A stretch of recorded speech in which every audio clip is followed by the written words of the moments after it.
చౌదరి గారు అయితే నిన్న అచ్చెన్నాయుడు గారు మాట్లాడిన దాంట్లో మరి ఎన్డీఏ నుంచి ఆహ్వానం వచ్చిందని చెప్తున్నారు. మరి కలుస్తున్నారా లేకపోతే ఇంకేమైనా సస్పెన్స్ ఉన్నదా దాంట్లో? ఎలా ఉండబోతుంది ఉమ్మడి కార్యాచరణ ఏమైనా ఉంటుంది? ఎందుకంటే ఇప్పటికే ఒక ప్రిపరేషన్ ఉంటుంది కదా. ఇప్పటివరకు రెండు పార్టీలు అనుకున్నది కాస్త ఇప్పుడు బీజేపీ చేరితే కనుక మళ్ళీ కాస్త సర్దుబాట్లు అటు ఇటు ఉంటాయి. మీకున్న సమాచారం ఏంటి? ఈ నేషనలిస్టిక్ టీవీ వారికి ప్రేక్షకులకి, అదేవిధంగా ఈ డిబేట్లో పార్టిసిపేట్ చేస్తున్న ప్రసాద్ గారికి, సత్యమూర్తి గారికి, వేణుగోపాల్ గారికి, రాజు గారు మీకు నమస్కారం. మీరు అధికార ప్రతినిధి అన్నారు. నేను అధికార ప్రతినిధి కాదు. నేను ఆంధ్రప్రదేశ్ పెన్షన్స్ పార్టీ అనేది కొత్త పార్టీ ఒకటి రిజిస్టర్ అయింది. దానికి వర్కింగ్ ప్రెసిడెంట్ ఇప్పుడు నేను. ప్లస్ మాజీ ఉద్యోగ సంఘం రాష్ట్ర ఏపీ ఉద్యోగ సంఘం రాష్ట్ర కార్యదర్శి నేను, మాజీ కార్యదర్శిని. ఇప్పుడేమో ఆంధ్రప్రదేశ్ పెన్షన్స్ పార్టీకి వర్కింగ్ ప్రెసిడెంట్ ని. అయితే ఇప్పుడు ఏంటంటే మీరు చెప్పిన దాంట్లో డిబేట్ లో ఏంటంటే ఇప్స్ బట్స్ అని కాకుండా ఒక అనాలిసిస్ ఏది ఎట్లా ఉంటే బాగుంటుంది అనే దాని మీద ఆలోచన చేసినప్పుడు పొలిటికల్ కాంబినేషన్స్ ఎట్లా ఉంటాయంటే పర్మిటేషన్స్ కాంబినేషన్స్ మ్యాథమెటిక్స్ లో ఉంటుంది. అదే టైప్ లో ఎట్లా వస్తుంది అంటే ఇప్పుడు లాస్ట్ టైం ఎన్నికల్లో 2014 అక్కడి నుంచి అంత ముందుకు వెళ్లకుండా అక్కడి నుంచి కనుక రివ్యూ చేస్తే ఇప్పుడున్న సెటప్ లో 14 నుంచే మనకి సమకాలీనం అవుతుంది. అంత ముందు పరిస్థితులు వేరు. కంబైన్ రాష్ట్రం, కాంగ్రెస్ ఇంకా మిగతా పక్షాలు అది. అయితే 2014లో బీజేపీ, జనసేన, టీడీపీ అంటే జనసేన కంటెస్ట్ చేయకపోయినా ఈ మూడు కూడా ఒక వర్గంగా పోటీ చేసింది. వైసీపీ పోటీ చేసింది, ఇంకా మిగతా పార్టీలు పోటీ చేయడం జరిగింది. సో ఆ రోజున్న పరిస్థితి ఏంటంటే సమైక్య రాష్ట్రం విడిపోవటం మూలంగా ఆంధ్రప్రదేశ్ జరిగిన అన్యాయం దృష్టిలో పెట్టుకుని నేషనల్ లో కూడా మోడీ గారు మిగతా బీజేపీ నాయకులు ఇచ్చిన అష్యూరెన్సెస్ మీద అందరూ కూడా టోటల్ గా బీజేపీ, జనసేన, టీడీపీ కూటమికి ఇంక్లైన్ అయ్యి సపోర్ట్ చేశారు. అక్కడ ఉన్నటువంటి ఇప్పుడు ఉద్యోగ సంఘాల్లో కూడా ఏంటంటే సమైక్య రాష్ట్రం కోసం పోరాడి అది కాకపోయేటప్పటికి కాంగ్రెస్ మీద మరి దానికి కాంగ్రెస్ అనుబంధంగా ఉన్న వాళ్ళందరి మీద వ్యతిరేకంగా ఈ బీజేపీకి, ఈ టీడీపీ, జనసేనకి కూడా ఆ రోజు ఇండైరెక్ట్ గా కూడా మద్దతు ఇవ్వడం జరిగింది. సో ఆ రోజు రిజల్ట్ మనం చూసాం. అయితే ఆ రోజు ఎన్నికల్లో పరిస్థితి అనాలిసిస్ చేసినట్టయితే ఎప్పుడైతే బీజేపీ తోటి టీడీపీ కలిసిందో మైనారిటీస్ ఎక్కువ ఓట్ల చోట్ల మాక్సిమం సీట్లు వైసీపీ గెలవడం మనం చూసాం. అదేవిధంగా 2019కి వచ్చేటప్పటికి టీడీపీ ఇండిపెండెంట్ గా పోటీ చేసింది, జనసేన ఇంకా కొన్ని పార్టీలు కలిపి పోటీ చేసినాయి, బీజేపీ ఇండిపెండెంట్ గా పోటీ చేసింది, కాంగ్రెస్ పోటీ చేసింది, వైసీపీ పోటీ చేసింది. అంటే ఆల్మోస్ట్ పోటీ 5 గ్రూపుల కింద పోటీ చేశారు. నామినల్ అయినప్పటికీ కూడా జనసేనతో కొన్ని పార్టీలు కలిసినాయి, కాంగ్రెస్ ఇండిపెండెంట్ గా పోటీ చేసింది, బీజేపీ ఇండిపెండెంట్ గా పోటీ చేసింది.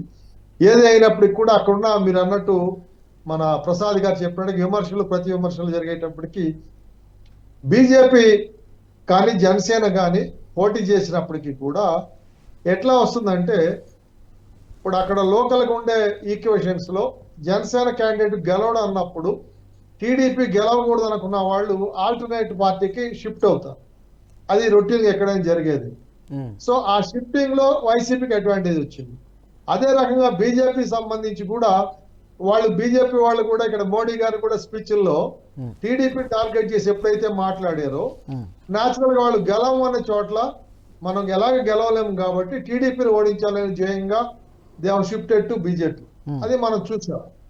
ఇక బీజేపీకి కానీ జనసేనకి కానీ మిగతా కాంగ్రెస్ కానీ పడ్డ ఓట్లు ఏంటంటే వాళ్ళు హార్డ్ కోర్ ఎవడు ఎట్లా పోయినప్పటికి కూడా వాళ్ళు పార్టీని నమ్ముకుని ఆ పార్టీకే ఓటు వేయాలి అని పవన్ కళ్యాణ్ గారి మీద జనసేన మీద అభిమానం ఉన్న మిగతా కలిపి 7% వచ్చినాయి.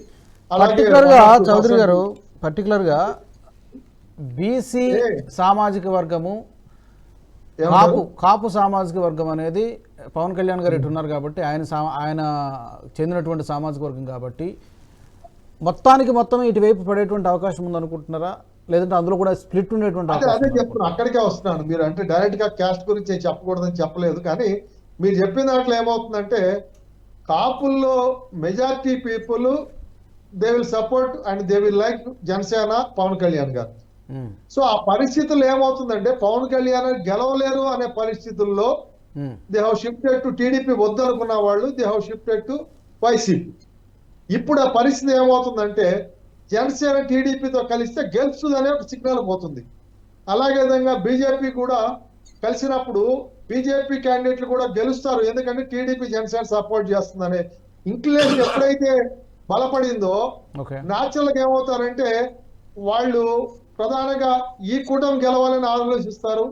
దేశవ్యాప్తంగా బీజేపీ గెలవాలి కాబట్టి ఇక్కడ ఈ కూటమే గెలవాలని ఆలోచన చేసినప్పుడు ఏదైతే ఆ హార్డ్ కోర్ ఓట్లతో పాటుగా ఎవరైతే మనం కానప్పుడు ఆ రోజు టీడీపీ ప్రధాన శత్రువు అనుకున్న వాళ్ళు ఇప్పుడు కాదనుకున్నప్పుడు న్యాచురల్ గా ఈ మధ్య కాలంలో కూడా బీజేపీ కూడా మరి వైసీపీని టార్గెట్ చేయటం విమర్శలు చేయటం మనం చూసాం కాబట్టి న్యాచురల్ గా they will shift to BJP TDP Janasena కూటమికి షిఫ్ట్ అవుతారు. ఆ షిఫ్టింగ్ ఎట్లా ఉంటుందంటే ఆ రోజు ఓటింగ్ కన్నా కూడా 2-3% ఎక్కువ ఉంటుంది. ఓకే ఏదైతే గెలము అన్నప్పుడు ఆల్టర్నేట్ చాయిస్ తీసుకోకుండా కన్సాలిడేట్ అవుతారు. అంటే దాని ఎఫెక్ట్ ఎంత వస్తుందంటే బీజేపీ జనసేన కలిపినప్పుడు మీరు అనుకున్నట్టు 6-1 అట్లా ఉండదు, దానికి అది మోర్ దెన్ 10% ఇంక్లినేషన్ వస్తుంది ఓకే ఓవరాల్ మీద ఓటింగ్ పర్సెంట్ కనుక మనం ఎనాలిసిస్ చేసి ఫీల్డ్ లెవెల్లో కానీ అబ్జర్వ్ చేసినట్టు. ఓకే ఓకే చౌదరి గారు ఆ పరిస్థితి వచ్చినప్పుడు ఏమవుతుందంటే లాస్ట్ టైం టీడీపీ ఒంటరిగా పోటీ చేసినప్పుడు 39-40% ఏదైతే వచ్చిందో దానికి 10% కలిస్తే 50% అవుతుంది.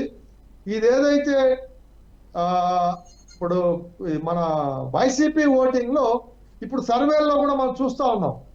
ఆ రోజున్న 50-51% కాస్త వీళ్ళు ఎక్కడ చూసినా కానీ 40-44 మధ్యనే ఓటింగ్ ఈ అన్ని సర్వేలు ఎటు ఫేవర్ గా రిపోర్ట్ ఇచ్చినప్పటికీ కూడా సర్వేలు ఎక్కడా కూడా వైసీపీకి వాళ్ళు శాంపుల్ సర్వేలో వచ్చిన పర్సంటేజ్ 44 మించి రావట్లే ఎక్కడా కూడా. ఆ ఓవరాల్ గా చేసినప్పుడు అంటే ఏంటి 6% అక్కడ మైనస్ అయిపోయింది. ఇంకొకటి ఏమవుతుందంటే ఇక్కడ కొత్తగా ఇంకొక చీలిక ఏమొస్తుందంటే మైనారిటీస్ బీజేపీని వాళ్ళు వద్దనుకున్నప్పుడు ఆ ఓటింగ్ కాస్త మళ్ళా వైసీపీని కూడా వాళ్ళు వద్దనుకుంటున్నారు చాలా మంది. అంటే ముస్లింస్ లో కానీ దీంట్లో కూడా ఏదైతే డివిజన్ వచ్చిందో డివిజన్ లో ఏమవుతుందంటే 10% ఇది వరకు వైసీపీకి వేసినట్టుగా 90% వేసినా ఈసారి వేయరు, అది డివిజన్ అవుతుంది. డివిజన్ అయినప్పుడు అది కాంగ్రెస్ కమ్యూనిస్టులు చీల్చుకునే ఒక కాంగ్రెస్ కమ్యూనిస్ట్ మీరు చెప్పిన దాంట్లో కమ్యూనిస్టులు సిపిఐ సిపిఎం కాంగ్రెస్ కలిసి పోటీ చేస్తే వాళ్ళు ఓడిపోయారు కూడా. మాట్లాడదాం 1 by 1 మాట్లాడదాం చౌదరి గారు. ఓకే ఓకే చౌదరి గారు మళ్ళీ వస్తాం మీ దగ్గరికి, వెల్కమ్ బ్యాక్.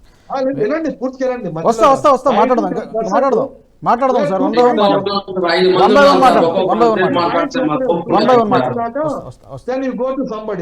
సో దాంతో ఏమవుతుందంటే నేను ఏ ఒక్కరికి సమర్థించట్లా, జనరల్ అనాలిసిస్ చెప్తున్నాను మీకు.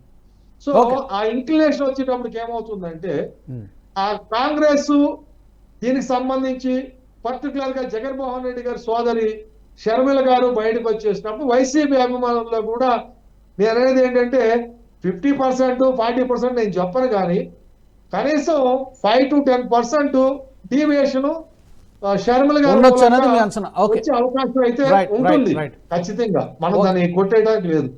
సో కమ్యూనిస్టులు కూడా వాళ్ళు యాంటీ గవర్నమెంట్ మాట్లాడదాం చౌదరి గారు, మనకి చాలా ఉంది ఇంకా చాలా అన్ని మొత్తం అంతా ఒకేసారి 1 by 1 మాట్లాడదాం. మళ్ళీ వస్తాం ఇద్దరికి. వేణుగోపాల్ గారు నమస్తే. వేణుగోపాల్ గారు అందుబాటులో ఉన్నారా? చౌదరి గారు ఒక్క నిమిషం అండి దయచేసి మాట్లాడదాం మనం. కంక్లూడ్ చేస్తా ఆగండి. ఇప్పుడు దాని గురించి ఎన్ని పర్మిటేషన్స్ వచ్చేటప్పటికి ఏమవుతుందంటే ఓవరాల్ మీద పిక్చర్ ఇట్లా మారబోతుంది. బీజేపీతో కలిస్తే ఎట్లా కలవకపోతే ఎట్లా అని 2 యాంగిల్లో ఉంటుంది ఎనాలిసిస్. కలవకపోతే మైనార్టీస్ కలిస్తే వైసీపీ చెప్పే అవకాశం ఉంటుంది. సో దాని దృష్టిలో ఇవన్నీ కూడా ఎన్నికల సో అందు గురించి ఏంటంటే దాని దృష్టిలో పెట్టుకుని ఎలక్షన్స్ పోయేటప్పుడు ఎటు చేసినప్పటికి కూడా ఇవాళ ఉద్యోగులు ఉన్నారు, మాట్లాడదాం చౌదరి గారు, మనం 1 by 1 మాట్లాడదాం. అన్ని విషయాలు ఒకేసారి కాదు. ఉద్యోగులకి దాదాపు 22,000 కోట్ల రూపాయలు బాకీ ఉంది వేళ. ఇప్పుడు ఆయన పిఆర్సీ వేసినా ఇంకోటి చెప్పినా కానీ 22,000 కోట్లు చౌదరి గారు మొత్తం గొప్పగా చౌదరి గారు మనం మాట్లాడదాం, వాటి గురించి మాట్లాడదాం. ఎంతవరకు చేస్తారు అనేది కూడా అనుమానాస్పదమే అది. ఇప్పుడు ఆయన 22 కోట్లు రిలీజ్ చేసిన 22,000 కోట్లు ఆయన రిలీజ్ చేసే పరిస్థితి లేదు. ఒకవేళ చేసిన, ఎందుకంటే పాత పిఆర్సీ డబ్బు ఇవ్వలేదు, మళ్ళీ కొత్త పిఆర్సీ అంటే ఎవరు నమ్మరు. సో ఇవన్నీ వాస్తవాల్ని మనం ఆలోచన చేసుకుని అంచనాలు వేసుకున్నప్పుడు ఎంప్లాయీస్ మూలంగా ఏదైతే 5% డీవియేషన్ లాస్ట్ టైం వైసీపీకి పడిందో ఆ 5% ఇటు ప్లస్ అవుతుంది. ఏది టీడీపీ అలయన్స్ పార్టీస్, ఓకే ఆ 5% వైసీపీకి మైనస్ అవుతుంది. రైట్ ఓవరాల్ మీ సర్వేలో ఎంప్లాయీస్ ఎక్కడ రాదు. వీళ్ళు ఎవరు శాంపుల్ సర్వేలు చేసినప్పటికి కూడా మీరు చూసారు పోస్టల్ బ్యాలెట్ లో తర్వాత 1000లో పార్టీలన్నీ ఎంప్లాయీస్. చౌదరి గారు మాట్లాడదామండి, చౌదరి గారు మాట్లాడదాం వాడు 1 by 1 మాట్లాడదాం, పాయింట్ బై పాయింట్ మాట్లాడదాం. దాని గురించి ఏంటంటే ఒక్క నిమిషం వైసీపీ వాళ్ళు ఆలోచన చేస్తారు, దీన్ని ఎట్లా మనం తెచ్చుకోవాలని చెప్పి టీడీపీ బీజేపీ జనసేన ఎలియన్స్ ఆలోచన చేస్తారు. సో మనం ఇప్పుడు కాంగ్రెస్ విధివిధంగా ఈ చోట ఖచ్చితంగా గెలుస్తుందనే పరిస్థితి అయితే లేదు. కానీ ప్రతి కాన్స్టిట్యున్సీలో కూడా నాకు తెలిసి కనీసం 5,000 to 10,000 ఓట్లు చీలుస్తారు.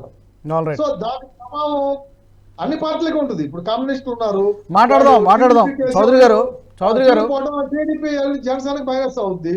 అదే విధంగా మైనార్టీస్ ఉన్నారు, మైనార్టీస్ 1 by 1 మాట్లాడదాం చౌదరి గారు. మనం ఇట్స్ నాట్ స్పీచ్ వద్దు, దయచేసి స్పీచ్ వద్దు, పాయింట్ బై పాయింట్ మాట్లాడదాం, స్పీచెస్ వద్దు.